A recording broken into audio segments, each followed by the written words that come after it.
am so excited because joining me today is someone who helped me kick off and set the tone for my summer reading list in the best possible way now 2 summers in a row. The author of #1 New York Times bestsellers, People We Meet on Vacation, and Beach Read, Emily Henry. Welcome to the middle. Thank you so much, Ashley. I'm so happy to be here. I am so excited. I've been dying to talk to you since I finished People We Meet on Vacation. It's basically like modern day When Harry Met Sally, but so much more. So, for people who have not yet read it, give me a brief synopsis without giving too much away. Yeah. People we meet on vacation is about Poppy and Alex who meet in college and they just think they have nothing in common or really put off by one another. But over the course of a rideshare home, they form this really unlikely friendship that becomes super special to both of them. And so over the course of 10 years, they keep their friendship intact by taking a yearly summer trip. But at the start of the book, they actually haven't been on that trip in 2 years. They have this mysterious falling out and they haven't really spoken. And Poppy has just kind of gotten to a rut in her career and life and decides that what's missing and the reason she's not happy is that she needs Alex back in her life. So she convinces him to take one last summer trip to see if they can fix things between the two of them. And everything that can go wrong pretty much does go wrong, but it's following that in the present trip while interspersed with all of their previous vacations. So there's definitely some like purely fun escapism mixed in with like vacation from hell. Absolutely. And I love the way that you write about and romanticize travel and vacation, and the way you talk about the people that we become when we are in this other place. So, was there a trip or experience that inspired you to write this? Actually, I got to the point of writing this particular book because I often start with setting and use like specific places to build the tone of a book and the characters and their challenges. And I think, that really is kind of how I think. And like, I've lived in a few different states and I can kind of think of the Emily of each of those places, and they're all slightly different based on the environment and the people around you. And yeah, so I was trying to figure out where to set this book, and all of the places that I was kind of considering were places that I had just been as a traveler, as a guest. And I didn't really think I could pull off like setting the book fully in this place and writing as a local without a lot of research that I wasn't actually super excited about. And so it kind of, I was listing all these places that were places I had enjoyed traveling, and it just sort of clicked together that it would be a really fun structure to just take these two friends and put them in each of those places. And that was really fun for me because, like I just said, like I often start with setting. I find that really inspiring, and it really, choosing the place for a story to be set tells me so much about what that story is going to be. And so being able to take Poppy and Alex through all of these different places was just so fun because it really did, pull out different pieces of them and of their relationship. And yeah, so not like one trip, but I definitely feel that way. I definitely feel that when I travel, some of the pieces of me that are really like steadfast in real life kind of fall away, and it feels very easy to be someone new and to try new things. And I think we've all been missing that Yeah, in the I was last gonna year. say it came at the perfect time because I mean, what a way to go around the world without actually having to leave. Also, I feel like everyone online is dying to see your books adapted.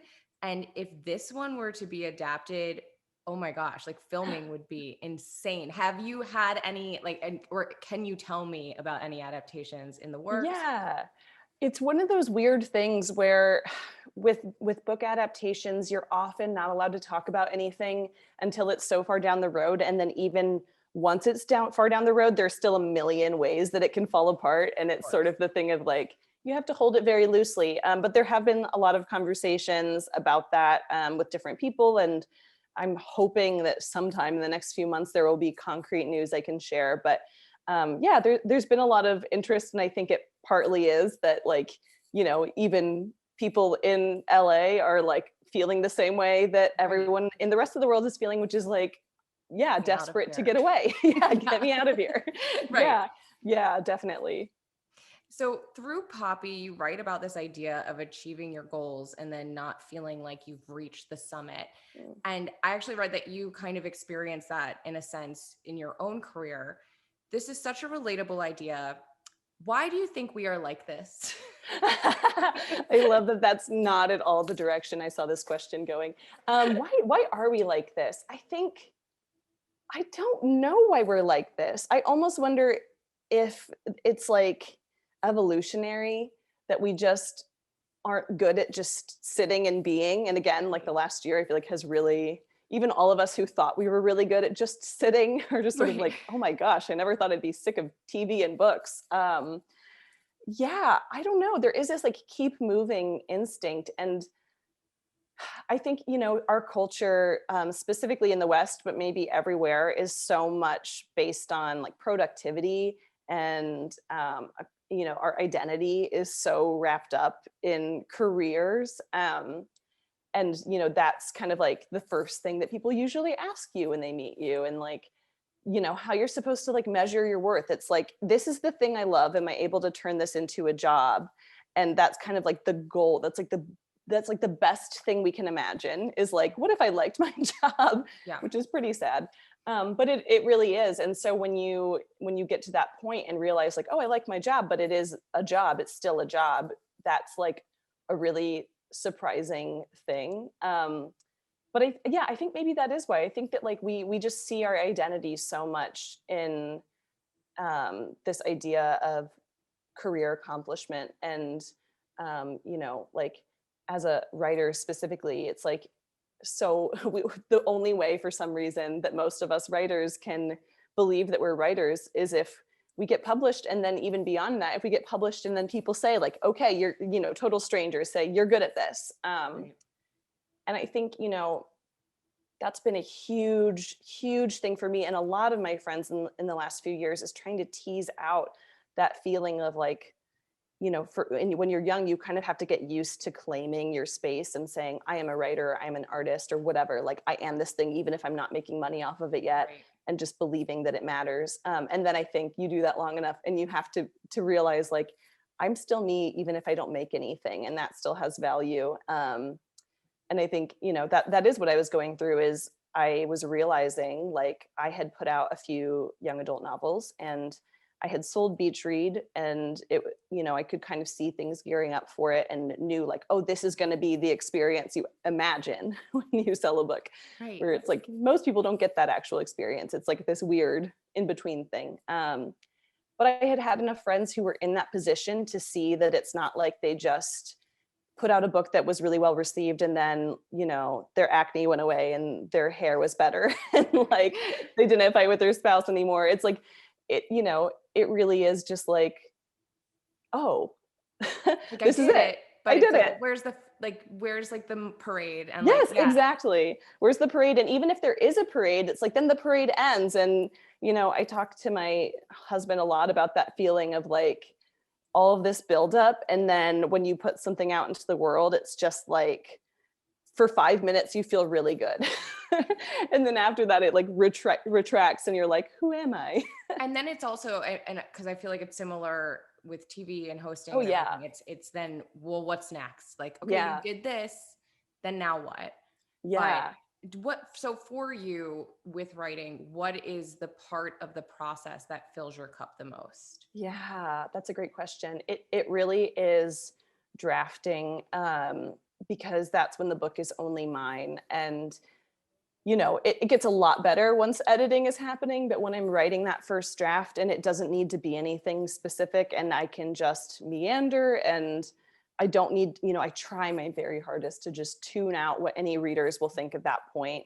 And when I'm editing, all of those voices I let back in like a curated manner. But when I'm drafting, I really am trying to just pretend no one's ever going to read the book. And that's such a joyful place. And it's weird because like you're talking about, I'm sure it's the same with TV and hosting. It's like Mhm. you spend so long trying to get to this outward expression of this Right. thing that you really enjoy and feel like you're good at.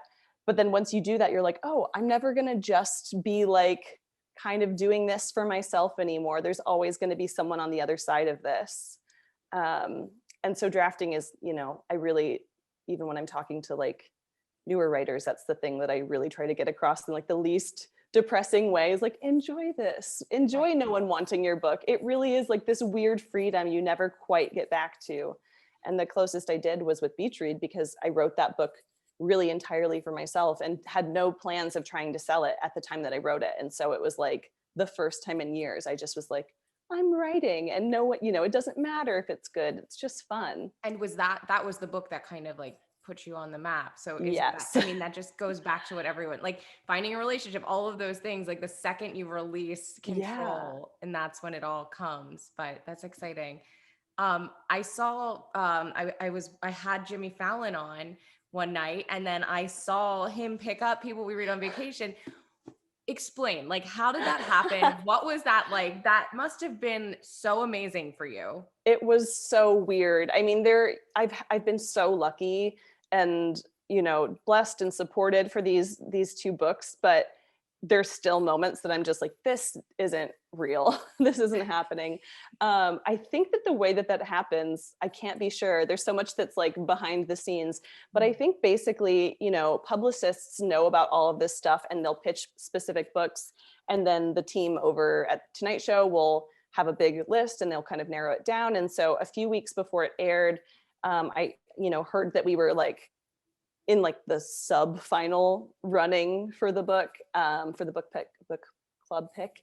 And even at that point I was like, this is so surreal, and there's just no way this will happen, because it's like a romance novel and there's still so much, there's still so much shame in romance, and there's still so much, or so many people who won't even touch it, and that's like enough for them to just not even try it. Which is so bizarre, It because is. everyone loves a good rom-com movie. I So know. it's bizarre. That always is so strange to me. But sorry, go ahead. No, I'm with you. It really is the strangest thing to be like, the most of like my favorite movies and, the best classics are like all romances, all love Right. stories. And even in anything that's not a love story or a romance, like only, a lot of times that's still the thing you care about the most. And it's like, so what if you just amplified that a Enjoy it. little bit? Right. Yeah, live your life. So yeah, I mean, we found out like I think the day before or something that it had made it to like the voting round, and even that I was just like, this is very strange. And then yeah, we put it on and watched it, and I just had like a laughing fit that like went on for hours and just felt all kinds of things. Yeah, it's really, really weird to just see Jimmy Fallon holding your book and like saying your name like you're a human who exists to him. One of the weirdest things to happen was just like Amazing. And then yeah. after that, did you have like an influx of orders, or like do you even know when that something like that happens? Yeah, I do have access to like a portal where they, estimate how many you've sold over the Okay. course of the week. And I really don't remember if there had been, I think there might have been a slight jump, but maybe not as big as you would expect, which is actually really great news, because I think it's just that the book has been selling really Yeah, well. you're already Um, there. yeah, and that was, that was wonderful. I think it was like almost, there's so much in publishing that looks really like fancy and gives you something to be jealous of when your friends and peers get it. But in practice, it's really just kind of this fun pat on the back. And I don't really know if it was one of those things that just made me feel really good, or if it actually led to more sales, but it definitely made me feel really good. It's amazing. I loved it. I like felt good for you, and we hadn't Oh, even talked yet. So because thank just it's so you. good. But we were talking about rom-com. So what are the rom-com movies that you grew up with or that you've seen that have kind of shaped who you are and who you are as a writer? Oh my gosh. I think so. Anything Nora Ephron is like at the top of the list. Okay, so I think my favorites are probably You've Got Mail. While You Were Sleeping with Sandra Bullock is like one of my So favorite good. holiday movies. When Harry Met Sally, of course. Mhm.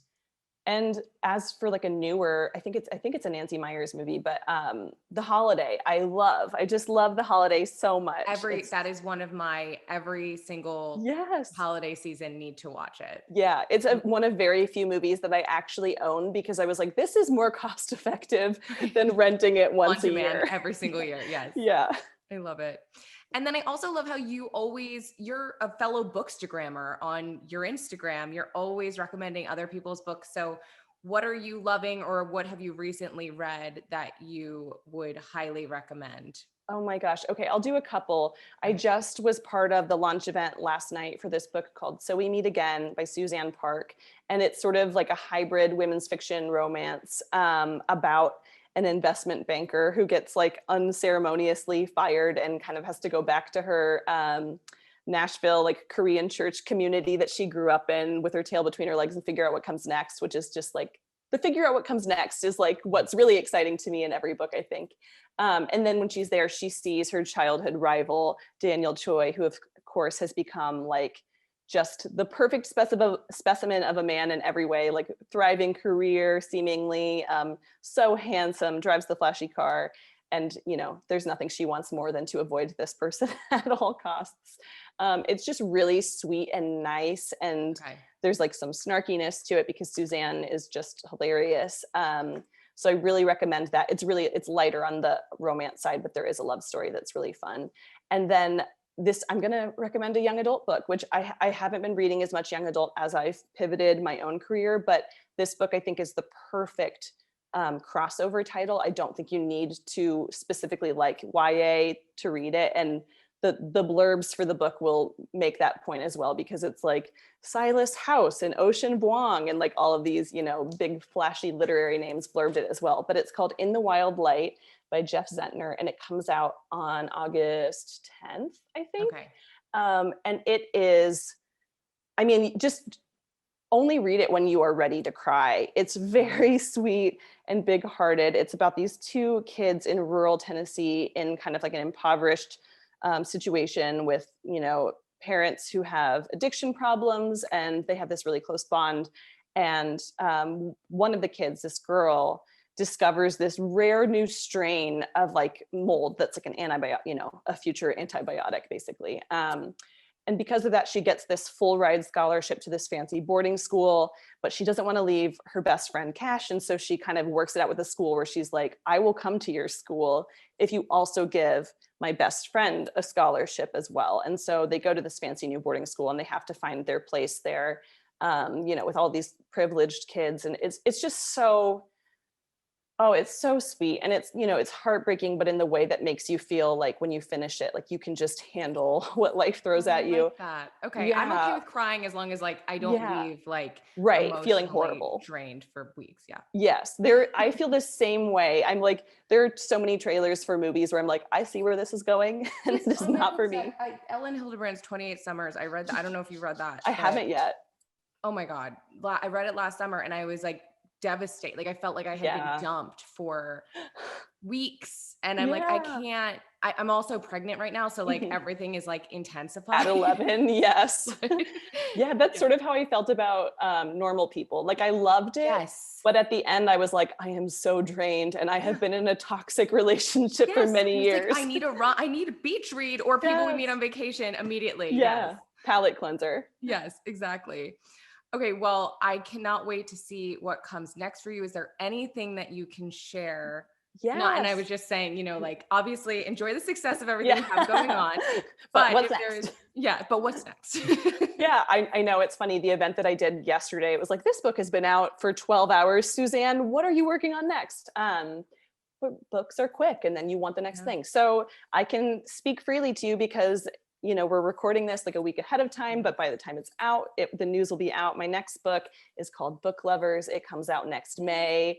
It is about an editor and an agent who have a very contentious relationship, and happen to run into each other in this small town where they're both spending some time over the summer. And yeah, I loved it from the beginning. It's been the book that I like really had to fight for and work really hard at, but I'm super excited about it and where it's ended up. And I actually have been kind of, you know, thinking of it as it's kind of me toying a little bit with You've Got Mail, just the slightest Okay. bit. And there are a couple of different ways, but one of the ways is like I wanted to play with like the Parker Posey and Greg Kinnear characters sort of You've Got Mail, where it's like these people who are like Yes.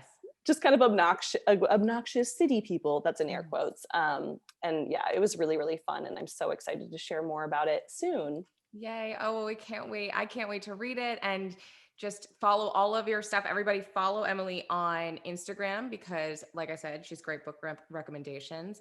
And in the meantime, read People We Meet on Vacation if you haven't. And of course, beach read. Emily, thank you so much. Thank you so much, Ashley. This was so great.